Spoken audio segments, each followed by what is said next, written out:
Hey everybody, what is going on? Sean, joined by Trey as always, and you are about to listen to the fifth podcast that we did, only the second one we put up on YouTube in our Relistenable series, Revolver by the Beatles. So obviously we've run the whole Beatles discography. If you're a fan of this channel, maybe it's the first time you've discovered us, but I will link that down below. But Trey, in this series of Relistenables, we go back through the history of the album. We look at it track by track, see what's held up best, biggest what ifs, who's the star of the album, just different things like that. Now, if you're watching this when we release it, we have just released a Sgt. Pepper's Relistenable, but that will only be available through wherever you get your podcast, Apple, Spotify, wherever. So I'm going to link that down below. Trey, we've also done Dark Side of the Moon on the Relistenables, done all kinds of other things. So guys, if you haven't subscribed to our podcast, do us a huge favor. Go to wherever you listen to your podcast. Give us a subscribe. I think you're going to really enjoy it. I know this one, as you're looking at it, is a long one, but I think you're really going to enjoy it. Thank you so much for tuning in. And guess what?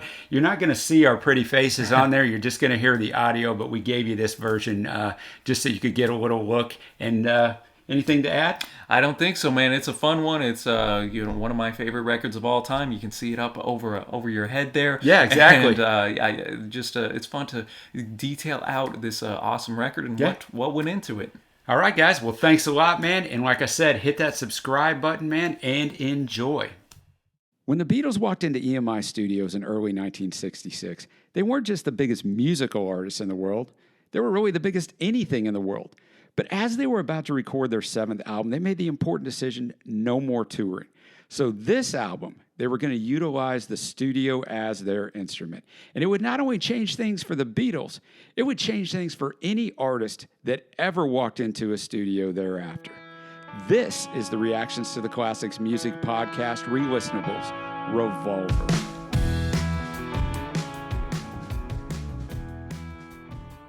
Welcome to the Reactions to the Classics Music Podcast. I am your host, Sean Holmes, joined as always by my son, Trey. How you doing today, Trey? I'm doing fantastic, especially because we're about to talk about one of my favorite records of all time. Yes, sir. The Beatles, Revolver. It's our Relistenable series. If you've never listened to one of these, quick kind of overview. We're going to talk about this iconic album, a lot of cool stuff about it, talk about all the tracks on it, and then answer a few questions at the end about what's held up best, what hasn't, biggest what ifs, all kinds of fun stuff like that. But as you mentioned, Trey, this is one of your favorite albums of all time. It is one of my favorite albums of all time. I'll give away at the end where it ranks for me. But we know a lot about this particular album. About a year ago on our YouTube channel, we started walking through the Beatles discography. We reviewed every single album, track by track, in their entire discography, along with anthology. So we have a very good handle on not only this album itself, but where it fits into the Beatles canon. Yeah, because this is kind of smack dab in the middle of their output, and it is a really good, I think, measuring point. I mean, some say Rubber Soul, the album that came out before this, and that has some merit, but this is where I think they really just kind of expanded into directions that would further them through the next couple years and really set them as the band of the time. Of the time, and in my book, all time, but I digress and get ahead of myself here. This album was released on August 5th, 1966. It's the 7th of 12 UK albums, so as you said, smack dab in the middle. It's got 14 songs, but it's only 34 minutes. That's a fantastic thing that we'll talk about later. It's ranked number 3 on the Rolling Stones list of 500 greatest albums of all time. Trey, they almost got that right. Yeah, I know. I would have had it just a couple spots ahead, maybe. Yeah, I might have as well. A future re-listenable we're doing, Sgt. Pepper's, happened to come in at that number 1 spot. Just 2 tracks on this album are longer than 3 minutes, and that's Love You Too at 3:01 and I'm Only Sleeping at 3:02. And I think that helps so much on this just boom rocket ship ride they take you, right? 14 tracks, but man, you are flying. Because a lot of the tracks really just fade out as the music is still going and the lyrics are still going. It makes it seem like the music never outstays its welcome. Yeah, very good point. They spent over 220 hours recording Revolver. That excludes the mixing sessions. We're going to talk quite a bit about that in a few minutes. It compares with less than 80 hours for Rubber Soul. So boy, they're ramping it up almost 3 times as much time. And the album's title, like that of Rubber Soul, is a pun, of course.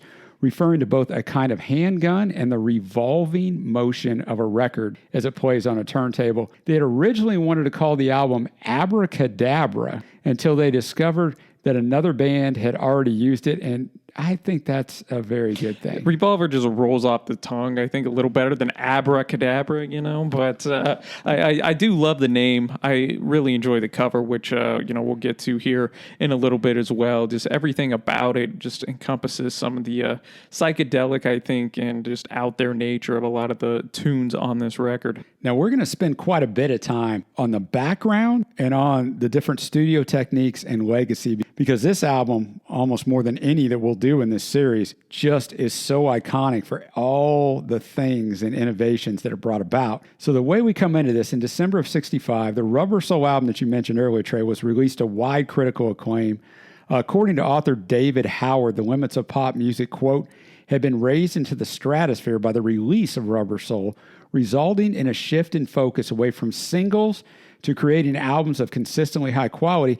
Because before this, it was all about releasing good singles, and you just kind of throw the albums in there. It wasn't really the case for the Beatles, but for most artists at this time, Elvis Presley being a great example, most of the albums are not that fantastic. It's all about getting good singles. The singles were key, man. Exactly. But Rubber Soul showed you could go a different direction with that.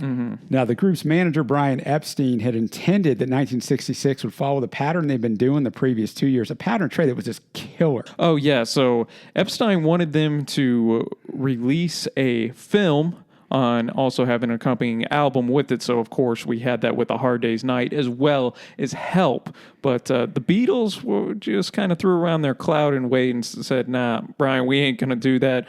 We're actually going to take 3 months free of professional engagements, which had to have been the most time they had really in their entire career. Yeah, because not only were we going to do the film and the album, but the most important part they were going to do is the concert tour during the summer months. And so they nixed that for the time being. Yeah, and this was the longest period that they had off since 1962. It kind of defied that almost outdated, obviously, at this point, notion that pop acts should almost be permanently working and always be doing something. Nowadays, obviously, artists and bands will take many, many years a lot of the times between album releases. But back in the 60s, groups are coming out a lot of times with multiple albums in a calendar year. So just kind of goes to show the differences that the music industry had back then, and really how impressive the Beatles were coming out with so much quality content. Yeah, because they basically had a 3.5 year span, and you might be listening to this going, well, they worked straight for 3.5 years. What's the big deal? Well, the big deal was they put out 6 albums and they just worked bands to death back then. So they were definitely burnt out. So now they have an unprecedented amount of time to prepare for this new album, because a lot of their other albums, they would be touring and they'd run in and record a few tracks and they go back out on tour. And the author, Nicholas Schaffner, in the Beatles Forever book, he cites 1966 as the start of the band's psychedelic period and adds, quote, that adjective implies not only the influence of certain mind-altering chemicals, we'll get to that, but also the freewheeling spectrum of wide-ranging colors and their new music seem to evoke. Trey, this is where they really get into the drug use. John and George's continued experimentation with LSD since the spring of 65 brought huge influence to Revolver. Yeah, and obviously as we look at the time period of the world at this time, hippie culture is kind of starting to ramp up a little bit. Obviously not at its peak yet, but experimenting with weed, with LSD, with these drugs that kind of went against the squeaky clean image that pops into your mind when you think of the mop top Beatles. Yeah, exactly. Definitely an interesting part in their career. And through these LSD-like experiences, John and George started to develop a fascination in particular with Eastern philosophical concepts, particularly regarding the nature of human existence. Which George would have that continued fascination until the day he left this earth. Yeah, exactly. It is interesting how that had such a big impact on him. Obviously, the group going to India just a couple years after this and sparking a bunch of inspiration for stuff for the White Album in particular. But Paul he refused to try LSD. Ringo was like, sure, let me try. That peer pressure, even in the Beatles, man, that peer pressure worked. But yeah, Paul didn't do it. Instead, he drew his inspiration from the intellectual stimulation he experience among London's art scene, particularly its thriving avant-garde community. Now, eventually McCartney does some drugs, but he also then in turn pulls John, especially into the avant-garde community. And, John obviously goes on to do a lot of avant-garde stuff, mainly from Yoko's influence, but Paul's the one that drew him into that. A lot of people don't know that. We have another little interesting tidbit there. While arranging dates for the band's world tour, Epstein agreed to a proposal by journalist Maureen Cleave for the Beatles to be interviewed separately for a series of articles that would explore each of their personalities and lifestyle beyond their identity as a Beatle. That really hadn't happened before, Trey, not just with the Beatles, but with music groups in general. The record companies and their managers did not like to present them in any sort of singular manner because they didn't want anybody to get any ideas that maybe I'd be better off on my own to break the group up. Yeah, and it's interesting because they actually published these in weekly installments in the London's Evening Standard throughout March of 66, and it started to reflect the transformation that the guys were going through during the group's month of inactivity. And of the two principal songwriters, Clee found Lennon to be a bit more intuitive, lazy at times, and overall dissatisfied with fame, while McCartney had that confidence that we know Paul has, a hunger for knowledge, and ready to stretch his creative legs. Now, that was 1966, and not much changed over the next 4 years with that. No, it is interesting to really go back, and maybe we can pinpoint this as kind of the time that their personalities really got set for the following years. Good point. And it was during this time where Lennon had been, of course, the Beatles' dominant creative force before Revolver. Now, Revolver's kind of the record in my mind, and a little bit on Rubber Soul, but I still think John was ahead of him there, but where Paul and John are really on equal playing fields for Revolver. And with Harrison continued to develop as well with his interest in music and, of course, the culture of India, the sitar, and that would obviously influence his music both in the Beatles and later on in his solo career. And Revolver is widely viewed as the album on which Harrison came of age as a songwriter, and I think the critics are right in their estimation there. Yeah, I agree with that, absolutely. We're going to talk a little bit about the recording history, not much, and then we're going to get into the very fascinating studio innovations. In the recording history, the Beatles had hoped to work in a more modern facility than EMI's London studios at Abbey Road, and were impressed with the sounds on records created at Stax Studio in Memphis, which, by the way, Trey, is where Elvis will go in 1969 and make his classic Elvis in Memphis. In March of 66, Epstein investigated the possibility of their recording the new album at Stax, where, according to a letter written by Harrison 2 months later, they intended to work with producer Jim Stewart. The idea was abandoned after locals began descending on the Stax building. Already, they weren't there. It was just a rumor they were going to be there, as were alternative plans to use either Atlantic Studios in New York or Motown in Detroit. So they entered Abbey Road with Martin again serving as producer. So a couple things here. First off, what if they would have went to Stax or to Atlantic or to Motown? Then the iconic Abbey Road that it's known for now, they might not have ever went back there. Yeah, there really does have to be one of the biggest what-ifs that this record has. I think it would have been interesting to see the reaction, and we obviously got a taste with it if locals were already storming in on Stax Studio without them even being there. That's insane, What man. would it have been like if they actually were in America recording a record? I think madness would have ensued. It just would have been a real interesting kind of point in their history if they recorded a record here in the States. I think it would have been a disaster, and here's why. It's the other little hidden sentence in there. The group intended to work with producer Jim Stewart. Mm-hmm. So if we cut out the fifth Beatle, George Martin, we also cut out Jeff Emmerich, and I'm about to talk about how important he was as well. And how do all these studio innovations happen? I mean, maybe they do, but no one could work with the Beatles like George could. He knew them before they were the Beatles, so they would still always listen to George. So that part was crazy to me. The other problem you have, and we have this problem all the time, this is the last time we're going to have this problem, but the difference in the UK and the US releases. Mm-hmm. So in May of 66, Epstein responded to a request from Capitol Records, EMI's North American counterpart, to supply 3 new songs for an upcoming US release titled Yesterday and Today. Issued in June, it combined tracks that Capitol had omitted from the Beatles' previous US releases with songs that the band had originally issued on non-album singles. So they just threw a bunch of stuff together from the completed 6 recordings for Revolver at the time. Martin selected Lennon-written songs since the sessions had favored his compositions thus far. And then, of course, Paul takes over in a major way. So we have Dr. Robert, I'm Only Sleeping, and Your Bird Can Sing. Thus, the U.S. version of Revolver did not have these songs and only had 11 tracks instead of the 14 in the UK, or AKA, as I like to call it, Trey, the U.S. version is ruined. Yeah, I'm with you there, man. I'm really glad after this where both the UK and the US were on the same playing field. I know a lot of our listeners and viewers of our YouTube channel who grew up in the States as they were coming out do prefer the American versions, which I understand why. That's the versions that they grew up on. Yeah, exactly. We get a lot of pushback on that. But the thing to keep in mind is, what did the artist want? How did the artist craft their material? And the way they crafted it is the way it was released in the UK, period. And so that's the way it should have been. Now we're going to get into a quick little overview on the studio innovations, because this is what makes this album stand out in music history. Oh, yeah, there's so much stuff here that even holds up to this day.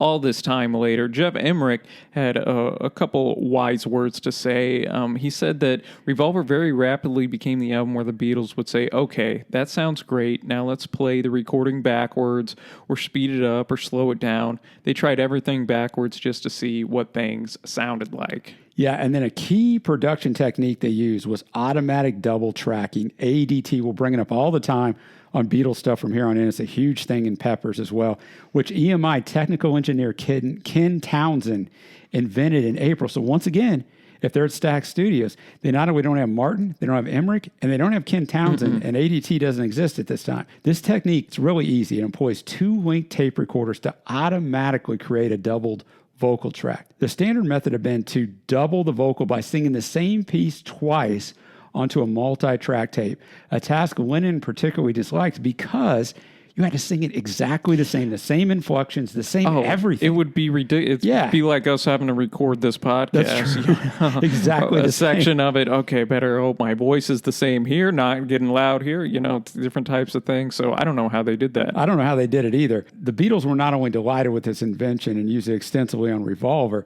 but ADT soon became a standard pop production technique and led to related developments such as the artificial chorus effect, which Queen loved greatly as we get into the mid-70s. The band's most experimental work during the sessions, and I would say period, was on the first song they attempted, Tomorrow Never Knows. It's the last song in the album, first song they attempted. Lennon sang his vocal for the song through the twin revolving speakers inside a Leslie cabinet, which was designed for use with a Hammond organ, and we're going to get into that more on the song.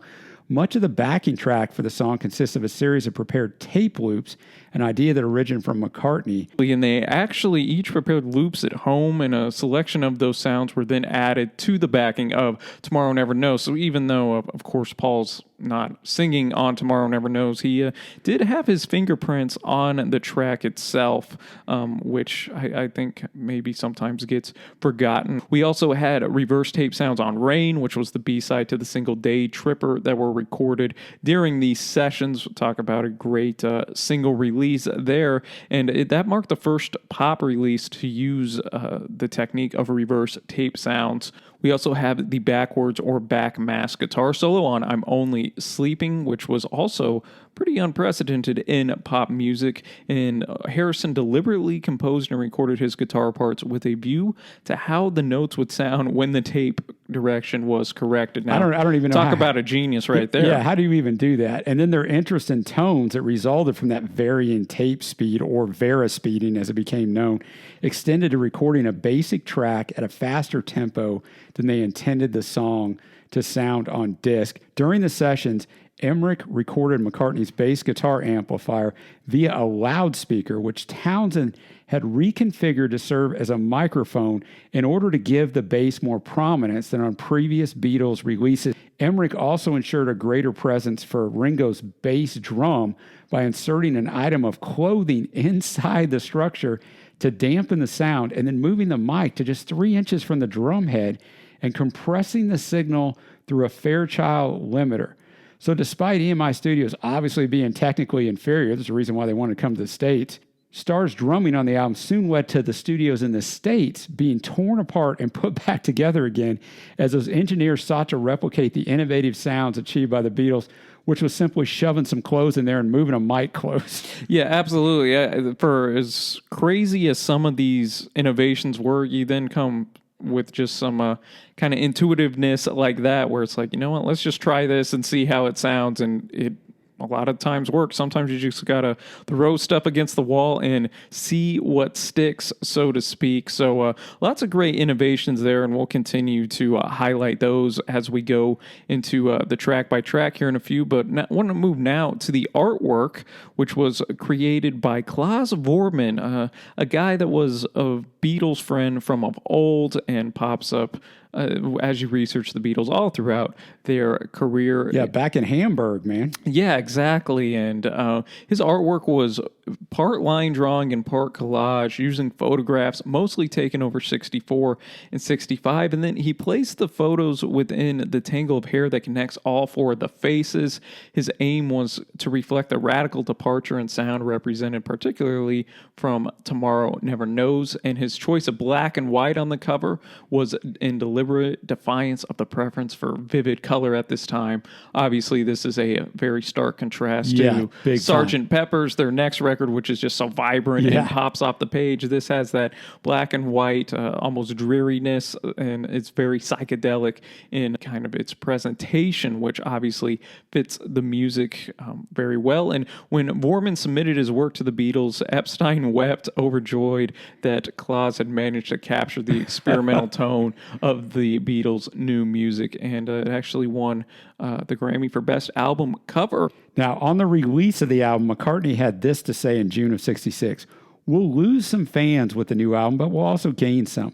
The fans we'll probably lose will be the ones who like the things about us that we never liked anyway. Wow. What a quote, man. And I think that really highlights the fact that I believe the lads had reached a point where they wanted to make music for themselves and really go with what they wanted, as opposed to let me just go with what the crowd wants to appease the masses. And that's a tough line, I imagine, especially being the biggest band in the world, to walk, where you put out stuff you know your fans are still going to like, while also wanting to branch out and try to stretch yourself artistically. Yeah, it's the old, if it ain't broke, don't fix it. So it has to be scary to step out.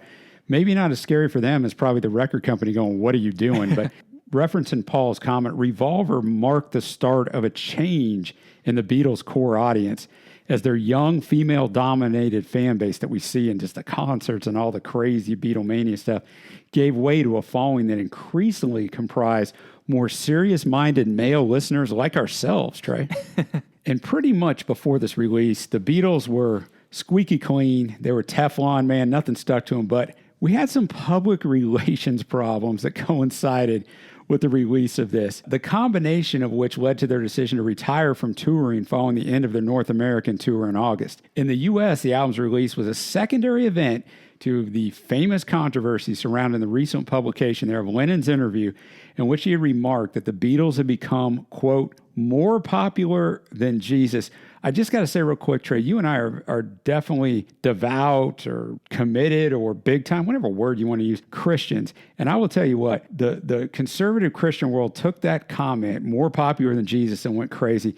I think, as a Christian sitting here in 2020, John was exactly right what he was trying to get across. He didn't say they were greater than Jesus. If you watch old stuff, go watch the movie 8 Days a Week that Ron Howard put out on their touring days. It is absolutely insanity. These guys are mobbed everywhere they go. They were met in Australia with 400,000 people at the airport that lined the streets when they were driving. I mean, this stuff is insane, and that's all John was trying to say. Yeah, it's one of those things where the media or somebody took something, I think, a little out of context and ran with it. I'm glad that doesn't ever happen today. Yeah, not in our social media world, but that also followed the unfavorable reaction to the Yesterday and Today that I was talking about earlier. It had a butcher sleeve. The cover of it was violent. So they took that away from the press, the radio stations, and retail outlets. Yeah, if you have one of those with the babies all butchered up, you got a nice little cash there. Yeah, so we got the baby butchered up, and now we got John saying that they're more popular than Jesus. So as a result, the press conferences during the tour, now they didn't play any of the Revolver songs on the tour, but Revolver had been released. They focused on religious matters rather than the band's new music. In addition, the group were very vocal in their opposition to the Vietnam War, which in 1966 in America didn't go over well. It was fine later on, but it didn't go over well there, and it really redefined their public image in the U.S. So they got all those challenges. So it took away, I think, from how great this album was in America because everybody's focused on all this other stuff. And that really actually impacted some of the release of the music in the U.S., which we'll get to here in a second as we move now to the commercial performance of this record. And we'll go back over the other side of the pond to the U.K., where Eleanor Rigby was the favored side, and it actually was the best-selling single of 1966, topping the chart for 4 weeks on the UK albums chart. Revolver entered at number 1 and stayed there for 7 weeks during a 34-week run in the top 40. Not bad, if I do say so myself. Not especially during this time when the album world was so highly competitive. And for as great as this album is, it didn't have enough juice to take out the Sound of Music soundtrack. But hey, second selling out, highest album of 66, not too bad. And in the NME Readers Poll for 66, Revolver and Pet Sounds were jointly recognized as the magazine's album of the year.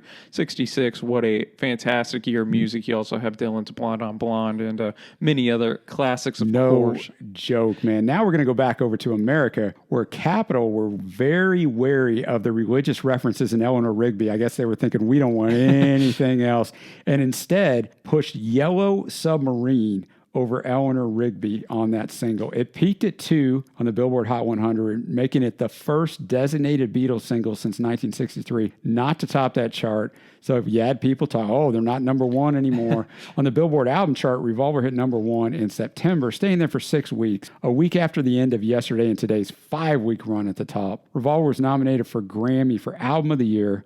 While commercially successful, Revolver was only their 10th best-selling album when they broke up in 1970 in the States. So that was pretty wild.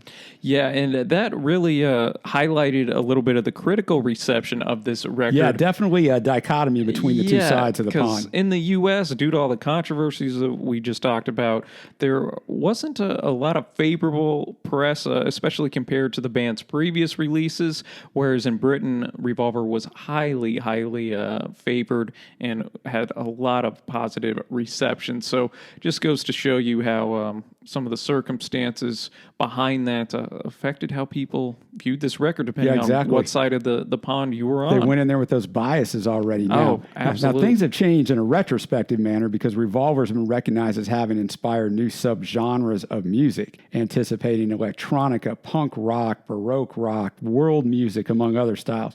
According to Rolling Stone magazine, the album, quote, signaled that in popular music, anything, any theme, any musical idea could now be realized, and that magazine attributes the development of the Los Angeles and San Francisco music scenes, including subsequent releases by the Beach Boys, Love, and the Grateful Dead, to the influence of Revolver, particularly She Said, which wait till we get into the story of that. And many have said Revolver opened the doors to psychedelic rock or acid rock, while the primitive means by which it was recorded on that 4-track equipment inspired the work that artists such as Pink Floyd, Genesis, Yes, and ELO, we've covered all those guys on our YouTube channel, were able to achieve with advances in studio technology. So we're not saying, and Rolling Stone isn't saying they're the first ones to do all these, but they are the big ones, right? They're the ones that everybody's viewing. And whereas Sgt. Pepper has long been identified as the Beatles' greatest album, which we'll get into that on this and on the Relistenable for that album, since the 2000s, Revolver has often surpassed it in lists of the group's best work.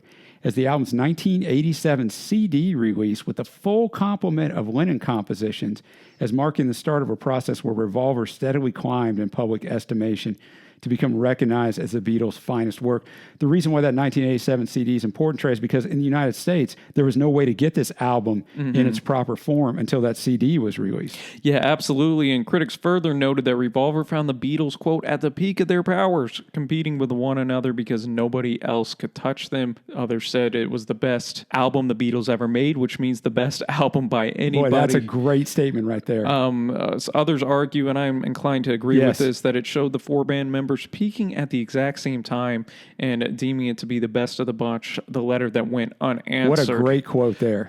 So that's kind of what the critics were saying at this time. I think I've noticed where if you ask people that were around during Beatlemania and grew up as these albums came out, they're more inclined to say that Sgt. Pepper is maybe definitely their favorite. Where if you ask people my age and your age that were, a generation or two after all this happened, they're more likely to point to Revolver or Abbey Road or the White Album as their favorite. So I think Peppers, and not to step on our Relistenable of Peppers, but it was just such a pop culture phenomenon that it probably holds a bigger importance in one's life if you were actually there in lifetime, which, we unfortunately weren't. All right, well, let's jump into the album itself. It starts off, Trey, with a Harrison track, which right away, things are different because they would have never started off with the George track before. We have a song that's played in the States here every April, Taxman. Yeah, I really enjoy the fact that we started with a Harrison song. It really took a leap, I think, on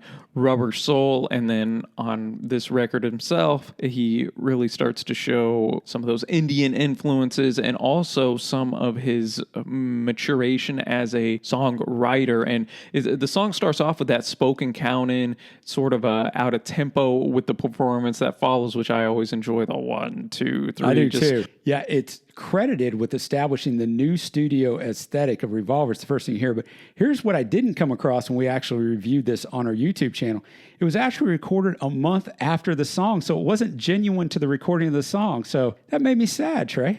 I know, a little bit behind the curtain stuff there. His vocals were treated with the ADT. That's going to be coming up a lot. A lot of heavy compression, you can tell. Yeah, and it's one of the first Beatles songs to really tackle some topical concerns at the time, especially, obviously, it's called Taxman.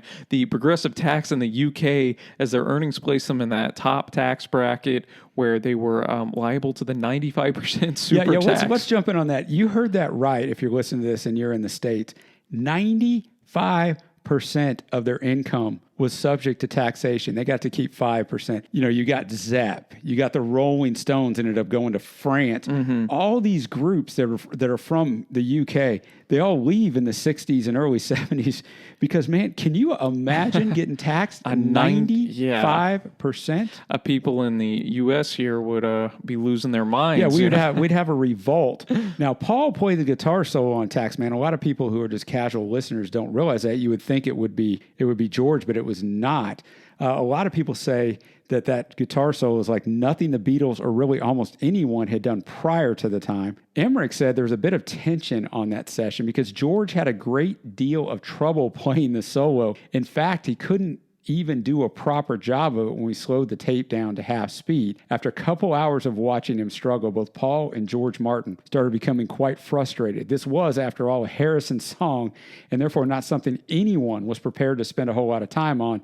Enter then McCartney, who played one of the decade's finest solos. There's a lot said in that little comment by Emmerich, right? First of all, you learn that George had to work really, really hard to turn himself into a world-class guitarist, but he did do that. But it didn't come easy for him. It just gives me more respect for him. And that quote of, this was, after all, Harrison's song, and therefore not something anyone was prepared to spend a whole lot of time on. They dismissed George in such a way. He was such an afterthought.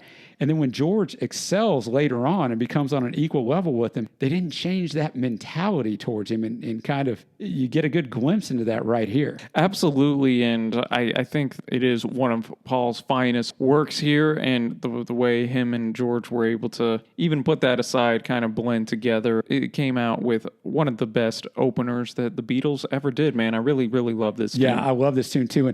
And one other thing on that, Paul, my goodness, Trey, the guy is not even their guitarist. Yeah, and he's like, why don't I just come in and lay this down? And speaking of Paul, then we go into one of his best tunes in the his entire catalog of Beatles, Eleanor Rigby, written primarily by McCartney, ranks 138 on the Rolling Stones list of 500 greatest songs of all time, won the 66 Grammy for Best Vocal Performance, and it doesn't have that standard pop backing. No, it does not. One would expect. It's actually the only Beatles song where none of the Beatles play an instrument. Use that next time you're at the water cooler. That's exactly right. Though Lennon and Harrison did contribute some harmony vocals. It employs that classic string ensemble that we heard on Help with the tune Yesterday. We had 4 violins, 2 violas, 2 cellos, all performing a score composed by who else? None other than George Martin. Which wouldn't have happened at Stax. I was just about to say, see, if we had Jim Stewart on this, I doubt that'd be No, I don't think so. And the theme, we had what on Taxman? We had talking about tax, kind of some mature stuff here. Yeah, and it has striking lyrics about loneliness, which Trey broke sharply with popular music conventions, both musically and lyrically, because what did we have at this time, and what were the Beatles popping off at this time? Love songs, right? That's what it was, man. So now the teen girls, not there's anything wrong with teen girls. I actually have a teen daughter, nothing wrong with it, but the teen girls are like, Taxman. Now we got Eleanor Rigby. Yeah, what's Where up with this? Are the love songs? And it's not going to get any better with the next track form if that's what they're looking for. Yeah, so we go Harrison to McCartney. Now we're going to Lennon with I'm Only Sleeping. Golly, me and you both love this song. One of my favorite Lennon tunes. It includes that backwards or backmass, a lead guitar part that we talked about, played by Harrison in a 5-hour late night recording session with Martin. Yeah, so George is in there with George. It's George and George. Everyone else is gone. But this shows you how much Harrison was dedicated. It took him 5 hours to lay this down. Yeah, and Harrison really perfected that part with the tape running backwards so that when reversed, it would fit a dreamlike And boy, mood. does it. And obviously that affects, or that goes with the lyrical content of the song, I'm Only Sleeping. One guitar was recorded with fuzz effects, the other without. And this marks the first time that such a technique had been used on a pop recording. You have a yawn in there. Yeah, it's pretty cool. In the middle of the song, preceded by Lennon saying to McCartney, yawn, Paul. You got to really listen for it, but it's in there right before that second bridge. And we also have a vibraphone, which was the first time the Beatles used it. And again, shows their experimentation with new sounds during these sessions. You also had varispeeding and ADT. That ADT was applied to Lennon's vocal because he sought to replicate what he told Emmerich was a papery old man's voice. I don't know what a papery old man's voice sounds like, but it works because this song is just, it is dreamy. It's just I don't even know how to describe it. Yeah, it definitely has that dreamlike quality to it. And on top of that, though, it has moments where it raises almost anxiety in a sense with that backwards guitar part, especially. It's just such a contrast to the rest of the song. It wakes you up a little bit before Lennon brings us back down in a sense. So one of my favorite tunes on this record. Oh, mine too. And you know, John was famous, Trey, for liking to sleep. The boy liked to sleep. That's right. He also, he's going to be so tired also. Hey, man, I appreciate that, John. I sense a theme here. Now, go to the 4 songs. So I guess we're just running an order here. We had Harrison, McCartney, Lennon. Now Harrison's up again. Already with his second song on this album, Love You Too, really jumps into that Indian instrumentations, such as sitar and tabla, which is a pair of Indian hand drums, using them for the first time on a Beatles recording. Following Harrison's introduction to sitar on, of course, Norwegian Wood in '65 on Rubber Soul, it was the first Beatles song to fully reflect the influence of that Indian classical music. Here's one of the big reasons why. It was made with minimal participation from anyone besides George. Instead, he created the track with Indian musicians, brought him right into Abbey Road. In its lyrical themes, it's partly a love song to Harrison's wife at the time, Pattie Boyd, while also incorporating philosophical concepts inspired by his experimentation with LSD, which he is going to do from here on in for the next several albums. These are kind of going to be his themes. The song's change of meter was unprecedented in the Beatles' work and a characteristic that would be a ton on Sgt. Pepper's Lonely Hearts Club Band. I like this song okay. It's one of my least favorites on here, which is not a dig because I love every song on here. Yeah, I really enjoy the use of the sitar on here, especially that extended intro, and the vocal effects that are on Harrison's voice really add to the kind of psychedelic. And the song really puts you in that Eastern kind of mindset, I think, as well. So I thought Harrison did a great job. I love I'll make love to you if you want me to. too. It's a little hypnotic. Yeah, I agree with that. And I can't imagine, popping this on in 1966. Obviously, you had some stuff on Norwegian Wood, but this is a whole nother level, man. To come home and pop this on, and then this comes on, and you're going, hey, man, what in the heck is this? And even though it is partly a love song, it surely doesn't sound like a love song. So those teen girls through the first 4 songs are going, oh, no. But never fear, Paul is here with one of your favorite songs of all time. So I'm going to let you take the reins on this one. Here, there, and everywhere. Go get it, Trey. Well, I'm not the only one who thinks this. Mojo Magazine ranked it the 4th in the list of the greatest songs of all time. McCartney said of this song that Brian Wilson's God Only Knows was his main inspiration here. And in May of 66, the day after Pet Sounds had been released in America, McCartney and Lennon actually attended a private listening party for Pet Sounds. Just a cool little tidbit. But going to the song itself, as you mentioned, Dad, this is one of my favorite songs. It's a fantastic song of all time. McCartney, in keeping with the times of this record, had the double track vocals and was used the bar speeding, resulting in a higher pitch at playback. And the recording is also noted for its layered backing vocals, which McCartney, Lennon, and Harrison spent 3 days attempting to perfect. 3 days on backing, but this just shows you all the stuff we've already talked about in the middle of song 5 is why you couldn't play any of these songs in concert. You knew you weren't going to tour anymore, so you could actually step out and do these things. Yeah, and Lennon, a man that we both know is hard to please, and even on his own songs, not easy to give out compliments, told McCartney that this was the best tune on Revolver, and even up to his death, in that famous 1980 interview, described it as one of his favorite songs that the Beatles ever did. Paul has also said much of the same thing, calling it one of his favorites. He wrote it while waiting for John to get out of bed. See, it ties in, man. Hey, he's always sleeping. Hey, good thing John was a late sleeper. Who knows how many songs we would have missed out on if exactly. He was up and at him. Paul shows up to John's Kenwood mansion for a Revolver writing session, only to find John still in bed despite it being afternoon. So Paul said, I just sat out by the pool on one of the sun chairs with my guitar and wrote it. John might have walked out at the end, helped with the last few words. When I sang it in the studio, I remember thinking, I'll sing it like Marianne Faithfull, something no one would ever know. I didn't come across that in our YouTube review of this either. So can you imagine, Trey, just going out going, golly, man, this guy is not up. I guess I'll go sit out here by the pool. You know what?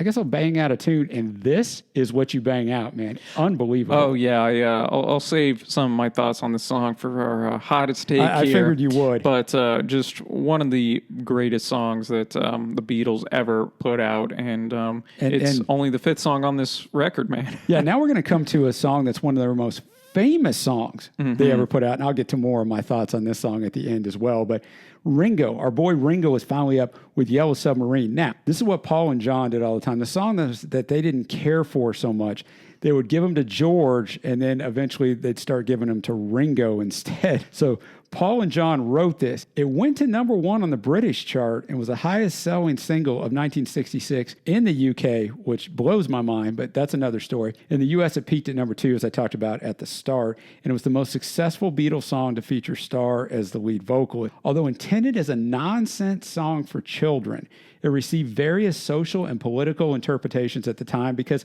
that's what everybody did, right? What are they trying to say here? What are they veiling here? They weren't veiling anything, man. No, and this actually, as we point again to the importance of George Martin on this, man, he had a lot of experience producing comedy records. Yeah, that's what he was really known for before he came in with the Beatles. So he really helped bring forward some of those zany sound effects to create that nautical atmosphere that the song has. The studio store cupboard was ransacked for special effects, which included, get ready, y'all, chains, a ship's bell, tap dancing mats, whistles, hooters, waves, a tin bath filled with water, a wind and thunderstorm machines, as well as a cash register, which is the same one later heard on Pink Floyd's song Money. Which is from Dark Side of the Moon, which is our first album we covered in the series for the Relistenable. So go back and look for that one in our library.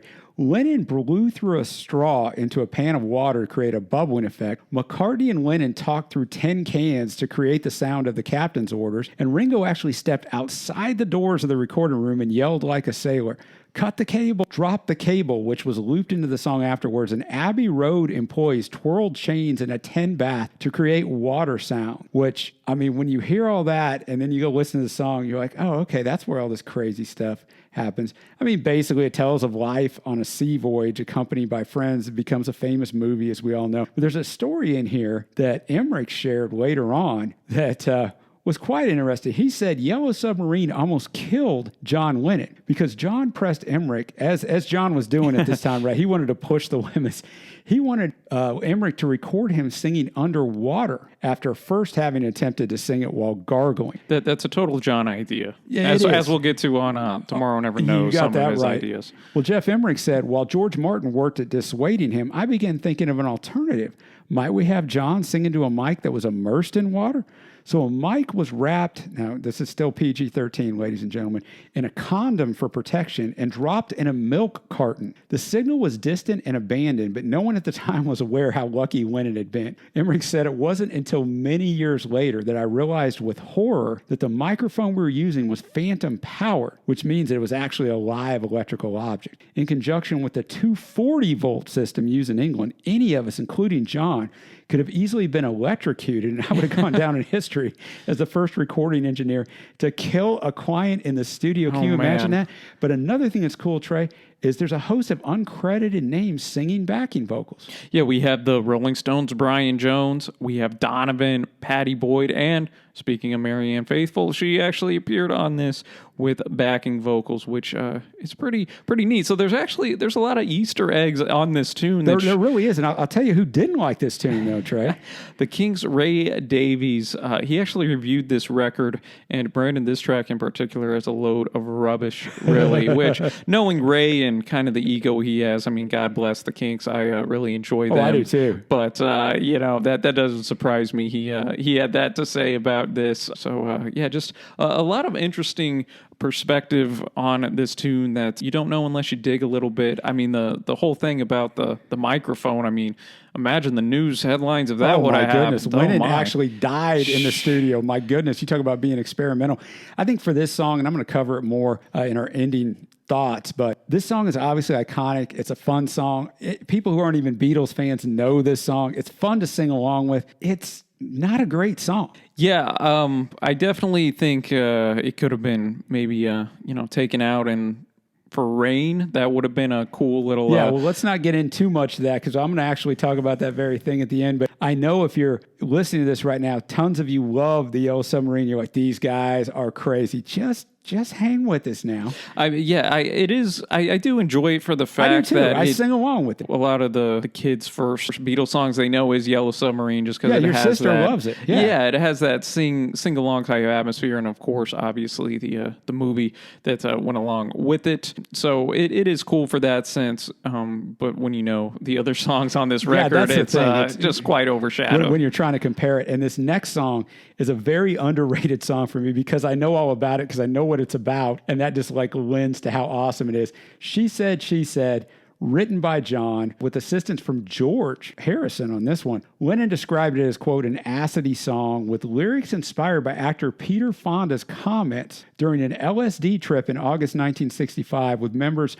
of the Beatles and the Byrds. So instead of being he said, he just changed it up a little bit to disguise it was about Fonda, so he called it She Said, She Said. It's the last track recorded for Revolver, and it was the first one that John had brought to the band in almost 2 months. It took 9 hours to rehearse and record, complete with overdubs, making it the only song on Revolver to be made in a single session. Due to an argument over the song's musical arrangement, Paul actually walked out of the studio, kind of a sign of things to come, and did not contribute to the recording. Ringo's drumming is often included among his fantastic best performances. Yeah, and the night in question was August 24th, 1965, when they met up with Peter Fonda there. The Beatles had a one-day break on their North American tour, and they enjoyed a party with Fonda and the Byrds in Beverly Hills.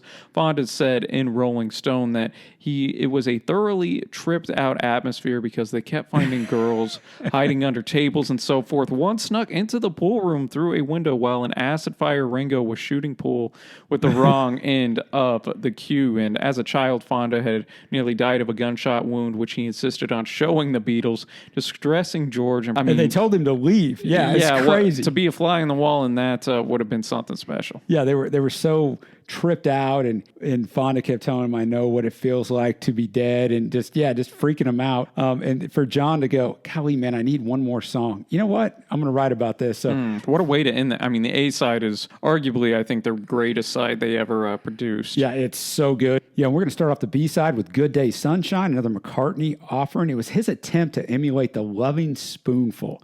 He sang the lead, played piano, accompanied by Ringo on drums, and then Paul went back in and just overdubbed the bass part. Lennon and Harrison add harmony vocals during the choruses, and George Martin jumped in and played the piano solo, recorded with the tape recorder running slower than usual, and thus in the release version, the solo sounds faster than it was actually played. Once again, George Martin jumping in with an innovative studio technique. Yeah, and we know how great Martin was with messing with the piano from In My Life, where they really sped up that piano solo. In regards to Good Day Sunshine, I think that it's by far McCartney's weakest tune on here. Yeah, it's a fun tune. It's thought of retrospectively really well. It's kind of like Yellow Submarine in the sense that you hear it and it's like, you just sing along, good day. Yeah. It's a fun song, brings a smile to your face. Exactly. I feel that it gets overshadowed by his other tunes here, but hey, they didn't ask me. But we'll keep moving on to And Your Bird Can Sing, another one of my favorites. Yeah, here. John being sarcastic, imagine that. And he later dismissed this track as he was in many of his compositions, referring it to as another of my throwaways, fancy paper around an empty box. We have a cool little dual guitar melody played by George and Paul here. And there's a lot of controversy on what is this song about? Who is John addressing? Because he's addressing somebody. Some claim that he wrote the song in response to an official press release promoting a Frank Sinatra TV special, Old Blue Eyes Firing a Shot, as a show for those who were, quote, tired of kid singers wearing mops of hair thick enough to hide a crate of melons, which I guess is a 60s Bring type the of hate. thing.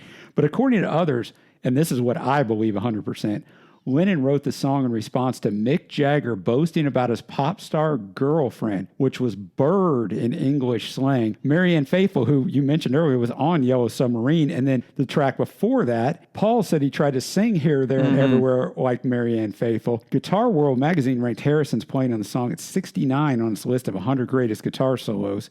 So that backs up all the guitar stuff you were talking about. But, you know, the Stones and the Beatles, they got along really well. I mean, the Beatles gave them one of their songs. They were sitting there in the iconic satellite broadcast where they sang All You Need Is Love. They were sitting on the floor, the Rolling Stones are, but they like to take shots at the Stones as well, both in song and just in their public comments. So I think it's funny that that John just decides to sing And Your Bird Can Sing. Yeah, exactly. It adds a little read between the lines type of thing. So he takes a shot at Peter Fonda, and then the next song he comes on here, he goes after, it's not really after Marianne, it's really a shot at Mick. But yeah, I found that interesting. Another fantastic tune. Lennon was on fire on this entire record, I think, and this is one of his more underrated tunes for some reason. I think that love the guitar playing on this. Obviously, I thought Harrison was a shining star on this tune as well, and that takes us to a short and sweet song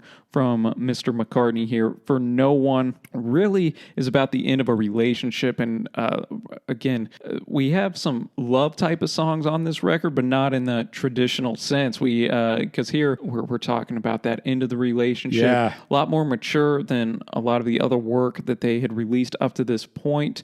It has a French horn solo, which is kind of unique. Yeah, very. And Lennon said it was one of his favorites. So, hey, John liking two songs. Yeah, you know? no joke. McCartney sang and played the clavichord, piano, and the bass guitar, while Ringo played drums, tambourine, and maracas. Lennon and Harrison did not contribute to the recording of this tune. Which you see a lot here on these Paul tunes. They're either singing harmony or they don't contribute at all. So that is also a sign of things to come. Yeah, and this is just a little bit over 2 minutes. I think it's one of the more heart-wrenching songs in their catalog. I agree. And just very emotional. emotional in the sense of really kind of pinning down those feelings one has whenever a relationship is no more. I just think that, again, this is another very underrated Paul tune. It very much is. Because it is overshadowed by some of his more famous work. Now, Trey, I'm going to tell you as we get to this next song, whether you're feeling bad, whether any of you out there listening to this are feeling bad, I have a recommendation of who you can call. John Lennon wrote about this man, Dr. Robert. He'll give you what you need. John wrote it, although Paul said he co-wrote it, and this is something you're going to see pretty much from here on in on a lot of their songs. Later on, one of them will claim they wrote it. The other one will say, no, I wrote a lot of it too. But John's lead, ADT'd, with each of the two slightly out of phase tracks split onto separate stereo channels. So it gives a crazy sound in the headphones, which is good because it supports the lyric about drug use. And then on the recording, the hard driving performance is interrupted by two bridge sections where over harmonium and chiming guitar chords, the group vocals suggest a choir praising the doctor for his services, which are not traditional doctor services. No, and we have a few different theories have circulated about who is Dr. Robert and what drugs did this man battle. McCartney described the meaning of the song saying that there's some fellow in New York. We'd hear people say, you can get everything off him, any pills you want. He just kept New York high. That's what Dr. Robert is all about, just a pill doctor who sees you all right. In 1980, Lennon said the song was mainly about drugs and pills. It was about myself, and I was the one that carried all the pills on tour. John was your doc. It was Dr. John. and you know, this song, when we did Revolver on the YouTube channel, I got probably 25 comments. It's about their dentist, Dr. Robert. Well, you just read the parts that, no, it's not. That's become a popular myth, but they talk about exactly what it's about. I love this song. It just rings over in my head over and over, and a very overlooked song on this album. Definitely. Probably one of the lower ones on this record, which just goes to show you, though, how strong the record is if Dr. Robert's near the bottom. But, yeah, John, yet again, showcasing how he was on fire, and, again, showcasing that more mature subject matter, writing about Dr. Robert. Yeah, he's firing shots at everyone on this thing. I do enjoy that. And then that transitions us to the last Harrison tune. His third one, first time ever. Yeah, I want to tell you, really, really enjoy this one. And it definitely, again, pinpoints kind of that inspiration from the LSD, experimentation. The lyrics address what he later termed as the avalanche of thoughts that are so hard to write down or say or transmit. This recording marked the first time that McCartney played his bass guitar part after the band had completed the rhythm track for a song, a technique that would later become commonplace in later Beatles recordings. This tune... and he did it a couple times on this album, but this was the first one recorded where he did it, and then he went, you know what? This is what I'm going to do. Brian Wilson used that technique for the Beach Boys a lot, and that's kind of where he borrowed the idea from. Yeah, and in regards to this song, I like it more than Love You Too, and I do too. Depending Definitely. on the day, I might like it more than Taxman, honestly. I might too. It's just a very underrated song, I think. I know I've said that a lot, but in the whole Beatles catalog, it definitely gets overlooked, from some of the later Harrison work, like Something and Here Comes the Sun and whatnot. But really, really love this tune, and it's just buried here as a track 12 of 14. Track 12, exactly. And then we're going to get into Got to Get You Into My Life by McCartney. He wrote it after he'd seen Stevie Wonder perform, so he wrote it as an homage to the Motown sound. And in that, you can tell because it's got colorful brass instrumentation. The lyrics suggest a psychedelic experience, which kind of actually goes along with most of this album.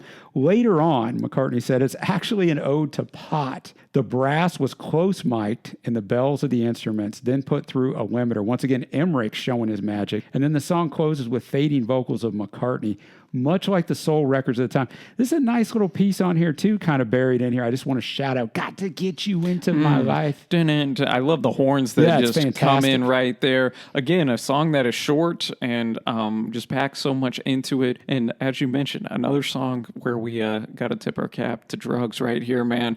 Oh, man. Yeah. And let me tell you something. We're to the final track, Tomorrow Never Knows. I mentioned it was the first one they recorded, which is kind of weird to me because there's no way they could come close to topping the oddness of this. This is John's song. And I remember when we reviewed this album, I walked into your room when I was listening to it and said, dude, I have never heard anything like this. This was in 2019. This song was written in 1966, and I told you, I have never heard anything like this. That's how much this song holds up. I didn't even know what I thought about it at first, but it obviously marks a radical departure for the Beatles as the band fully embraced the potential of the recording studio without any consideration for being able to reproduce the results in concert. If there was ever a song that made that statement true, Trey, it is Tomorrow Never Knows. Oh, absolutely. It, as you mentioned, still just holds up so well all these decades crazy, later. man. But if you want to pinpoint one song on this record that encompasses all the psychedelic elements that they wanted to convey on this record, it would be Tomorrow Never Knows. And when writing the song, Lennon drew inspiration from his experiences with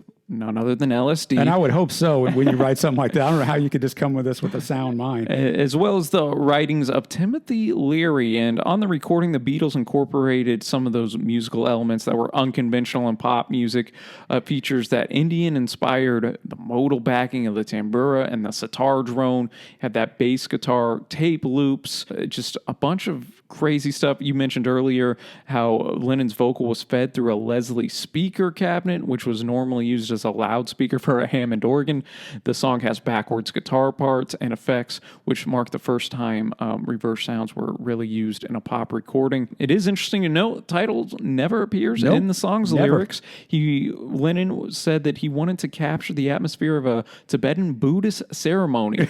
He told Martin, now listen up, people, that the song should sound like it was being chanted by 1,000 Tibetan monks with his vocal evoking the Dalai Lama singing from a mountaintop. I wonder, what do you think the look was on George Martin's face whenever Lennon told him that? Was he just stunned She was probably like, I don't even know what you're talking about, I don't even bro. know if we have anything in the closet that we can pull out to get what you want on this one, John, but we'll do our best. So his voice is double-tracked on the first three verses of the song. The effect of the Leslie cabinet can be heard after the backwards guitar solo, so that's where you look for that. By disabling the erase head of a tape recorder and then spooling a continuous loop of tape through the machine while recording, the tape would constantly overdub itself, creating a saturation effect, a technique also used in music concrete. So those are some of the things, guys, that you're probably not getting at Stax. It was the most experimental and psychedelic track on Revolver. I don't really have to tell you this, right? If you've heard this, you are not going to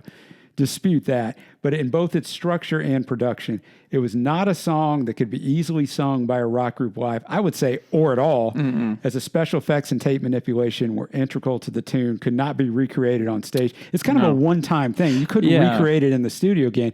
But what's interesting on this is the sound sampling and tape manipulation on the song was thought to have had a profound effect on everyone from Jimi Hendrix to Jay-Z. Talk about a wide range of genres and eras there, and again, just showcases how influential this record was on people that may not even know it. And they might even know that that's what they are actually being inspired from, because they're being inspired by someone else, but that person was inspired by someone who was inspired by this.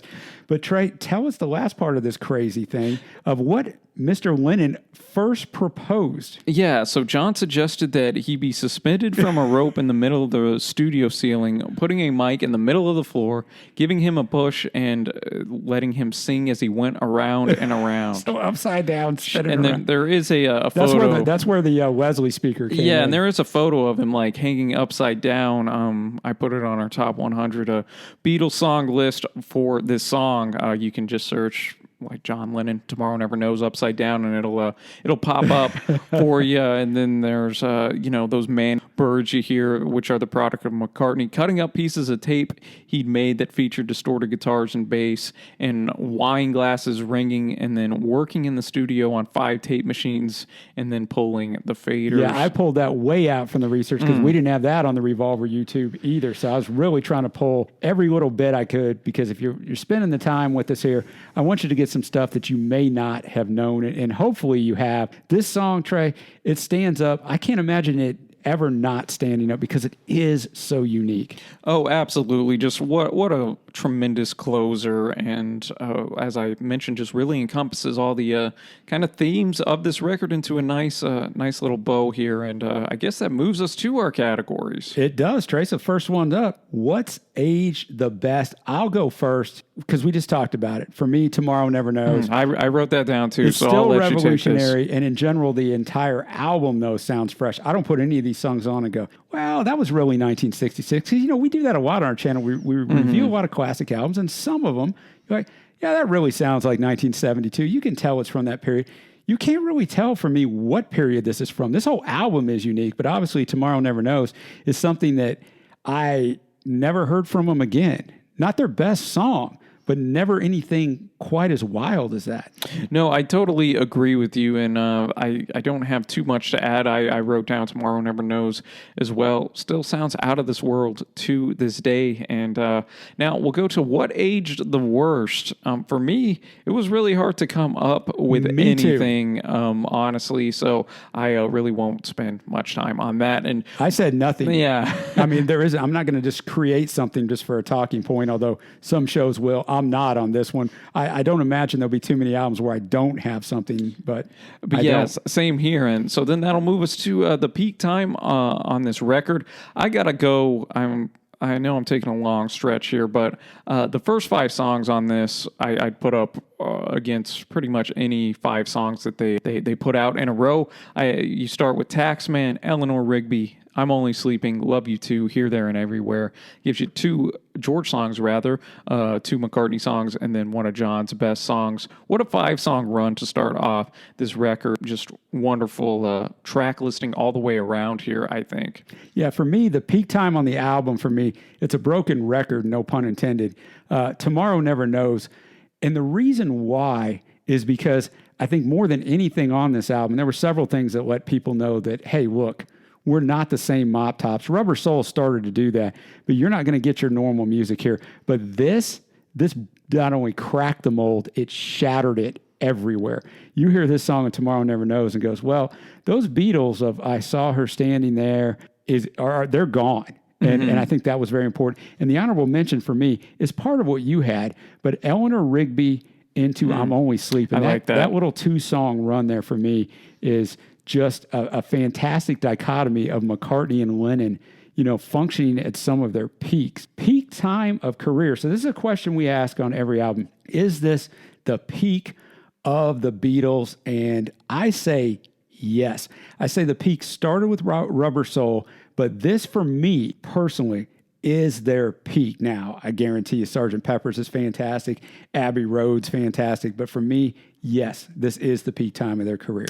Man, I'd like to argue with you, but I would agree with that as you well. Mentioned early on, Trey, at the start that you thought they were all 4 peaking at the same time. Yeah, and I think that this just really encompasses in 34 minutes, okay, everybody's firing all cylinders. We don't have too many of the fractures that would come on later, yet we're at the point where they are obviously experimenting, kind of hitting that sweet spot there where everybody's just right on their groove, man. McCartney and Lennon on that even playing field. Harrison putting in 3 great efforts. Ringo's drumming, you could argue, is kind of at the top of his game. Plus, he gets to throw in Yellow Submarine. Yeah, his most famous tune. So I think this is the group's peak. Now we get into biggest what if. So with the Beatles, this category is always going to be super easy for me. I'm curious if you have what I have. What do you have for the biggest what if? Well, I kind of mentioned it earlier, and we already discussed it, but the whole what if they would have recorded this in the United States, how would that have impacted their relationship with George Martin in the future? How would the recording process have gone? They obviously wouldn't have had all the crazy technology. No, I would say Abbey what, Road. 75% of the songs we were mentioning either Emmerich or George Martin, and then ADT, which Townsend invented, was in there too. So that's mine. I also think yours is good too, because I know kind of where you're heading. Yeah, I actually assumed you had what I had, but you had actually something better. But for me, this is going to come up all the time. It's going to come up on our Peppers Relistenable too, the single. So what if Day Tripper and Rain were put on this album instead of a couple of the weaker tracks? So for me, it's hard to pick those weaker tracks. I would probably knock out Love You Too, even though I like that song, The Harrison Offering. I don't know, man. Dr. Robert, I don't know what else I had a hard time. Then I'm like, maybe I'll just make it 16 songs. I don't know. It wasn't real obvious what to replace. It's more obvious for me when we get to the Peppers Relistenable what to replace. But what would you have replaced if you put Day Tripper and Rain on here? I probably would have taken out Good Day Sunshine. I'm not a huge fan of that song. I mean, I like it, but just in comparison. And then if you're putting Rain in there, then we're taking off a John song. And then, I guess I would go with Dr. Robert probably as well if I had to pick the weakest John song to take off. All right, now we get to our hottest take. And Trey, I got a hot take on here. I sort of mentioned it earlier. Yellow Submarine is the worst song on this album. I don't even think it's close. I think Love You Too you could throw in there. I don't think either song is bad at all, so please understand it's 14 really good to great songs. But for me, even though this is, like, to a common fan, the most popular and known song on this album is Yellow Submarine, which is mind-boggling, but it is. But for me, it's the worst song on this album, Trey. Convince me it's not. I'm not going to because I think it definitely is. I think among Beatles fans, I don't think you'll have too much blowback on that. It's still a fun song. I'm not saying I don't like it. For those but if you say that, I guess to more casual fans, they'll probably be like, "What in the world? Are you kidding me, man?" I will push back a little on "Love You Too." I know you still enjoy the song, but I think that it's pretty darn underrated and. I'm still going on the Good Day Sunshine train. That's the next worst song after Yellow Submarine. Yeah, I know you don't really care for that. I like that one more than you do. And for my hottest take, I came in on Dark Side with something related to the cover, and I'm coming in with a cover hot take here too. I actually got a couple, but I'll start with the cover hot take. I think this is their coolest cover overall. Wow. Not their most iconic. Of course. Obviously, Abbey Road and Sgt. Pepper's are going to be their two most iconic, but I think this is their coolest cover. I think Klaus Vormann really outdid himself. Yeah, and if you just glance at that cover, I think you make a great point. Like, you have to sit there and really stare at it and study it because there's so many intricacies that you don't see it on first glance. You're just like, what's this dude talking about? Go look and stare at it. And just kind of the psychedelic blender of all their hair and just all the images popping out and the black and white nature of it. The fact that George is the only one that has like really realistic eyes, and it is a little even a little creepy at certain times in a sense. I think they captured everything they wanted to with the music inside with that cover. It's just my personal favorite, and also I think Here, There, and Everywhere is the greatest thing McCartney ever did or produced. So Let It Be in Hey Jude and Yesterday, huh? Oh yeah, I'm not saying you're wrong. Definitely, I think that's the best thing Paul ever put to paper, and that's a hot take. So that is my hot take. I kind of went in with the softball with the cover, you you did, and then I'm bringing it in here. But now to best supporting role, what do you got on this? Well, I think it's been a broken record, once again, no pun intended. It's the studio crew. First and foremost, it's George Martin, then it's Jeff Emmerich, and then it's Ken Townsend because that ADT is all over it. If those three guys weren't involved in this album, I don't think this album sounds anything like it does. No, I'm with you 100%. I had the recording crew as well. Because you can direct somebody. I mean, I'm sure the Beatles would have said, this is what we want, because they directed them on what they wanted. But I mean, I can direct you, Trey, that I would like to go to the moon. It doesn't mean you're going to go make it happen for me, right? No, exactly. You need some guidance, dude. man. Yeah. So they had to actually create these things. Yeah, I mean, if you look just at Martin himself, he scored the Eleanor Rigby Orchestra. He set that wacky atmosphere for Yellow Submarine, and he also did the piano for Good Day Sunshine, and that's just kind of the tip of the iceberg. He spent so to 5 speak. hours with Harrison. Yeah, that's right. Sleeping his guitar. I mean, that's just all the stuff. And then I have an honorable mention just in that George Harrison gets 3 songs. And the reason why I got 3 songs is because what we mentioned throughout the review, Lennon's productivity. We had the 3 Lennon songs early on that they chose for Yesterday and Today, but then John kind of went by the wayside and didn't really produce anything for quite a while. So George gets his 3 songs, Taxman, Love You Too, and I Want to Tell You. I don't think all three are fantastic songs, but they're pretty good songs, but he at least gets elevated up a little bit. Yeah, exactly. I'm with you there. And now to our last category, too early, too late, or just right. I got just right on this. I think that the studio innovations really set the groundwork for both the Beatles and other mainstream artists to experiment and push rock music boundaries here in the future. Pet Sounds came out this year as well, which of course did a lot of innovations and production techniques itself. So I think the public was, spoiled, used to, or at least ready to hear this type of stuff. If this came out in 1960. 3, it'd be too early. No, it'd be too early. But yeah. I think this was just right. Yeah, it absolutely was just right. And for me, this is a perfect album. I scored this a 10 on our YouTube review. And for me, this is the best album I've ever heard, start to finish. 14 songs, 34 minutes. Even the songs that I didn't like as much, like the Yellow Submarine and Love You Too, I still really, really like. For me, it's just right because it is the perfect album in my eyes. Oh, I love it, man. I don't know if I'd say it's the best album I've ever heard, but it's definitely in the running there. This is the album I spend more than any other from the Beatles. Yeah, it's the one I return to. It's just a quick journey, man. Oh yeah, it's just so many wonderful tunes that you just grow to love more and more as you listen to them. And I do think the aspect that there's it's just short and sweet. Most songs are just over 2 minutes. That adds a little bit to the charm. It keeps you on the edge of your seat, waiting for what's going to happen next. So. Exactly. And I'll tell you what, Trey, thank you so much for joining me on this and bringing your Beatles knowledge.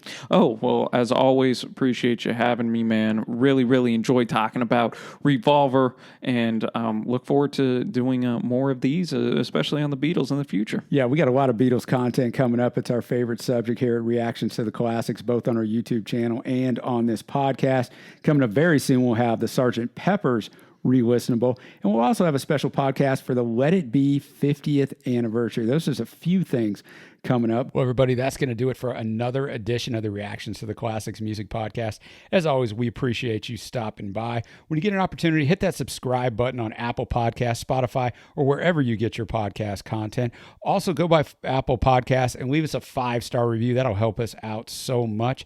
Check out our YouTube channel. If you like this podcast, you're going to love that channel. There's something there for everyone. Hit us up on Instagram. And as always, if you want to reach me, Sean, personally, hit me up at rttcyt@gmail.com. I promise to answer each and every one of those. We'll be dropping new episodes every Tuesday and Friday. Until then, stay safe, my friends.